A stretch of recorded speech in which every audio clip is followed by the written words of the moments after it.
We're getting some information slowly trickling in. Of course, the worst possible news that one person has been confirmed dead. Now, we also know that 25 homes in total were affected. Now, that's how powerful this house explosion was. We know that at least one was completely leveled. It's an explosion that was felt here. I mean, we're several blocks away from where it actually happened. People say that debris came flying into even the nail salon that they were getting their nails done just a couple blocks away as well. Just have a listen to their on-the-ground account. We were talking and all of a sudden this huge explosion, and then there was like some debris that came flying in their back door a bit. It sounded like a huge clap of thunder because the ceiling like went up and down, and I was freaking out. I live like by Tompkin and Bloor. That's like good 3-4 kilometers away from here. And we felt all the windows of the building shiver, and like we felt the explosion. Now, I just want to bring in Mississauga Mayor Bonnie Crombie here.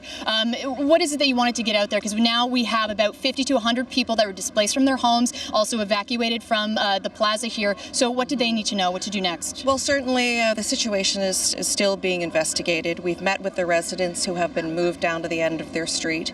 We've asked them to be calm. It's likely they won't be returning to their homes anytime soon. So we're preparing Burnham Thorpe Community Centre for them as a place to go and seek refuge in the short term, and until we know better. Of course. And do you have any sort of update? Who have you been talking to so far? Certainly. I was on the scene with Fire Chief Tim Beckett. He'll be here shortly to do a media scrum as well. And we met with the residents. All first responders are on site, brave men and women that are there, and the area is all completely taped off. So we weren't able to go anywhere near the site. There's still a smell of gas leaking. EnerSource and Enbridge are both on site. So everything is still being investigated. We've just asked residents to move to safer ground, and very soon we'll probably open up a variety of community centres for them to be able to seek refuge. And you too, as well as the media here, you've been talking to some of the people in the area. I mean, what are their concerns? Well, they're concerned for their safety. They're concerned about the loss of their property.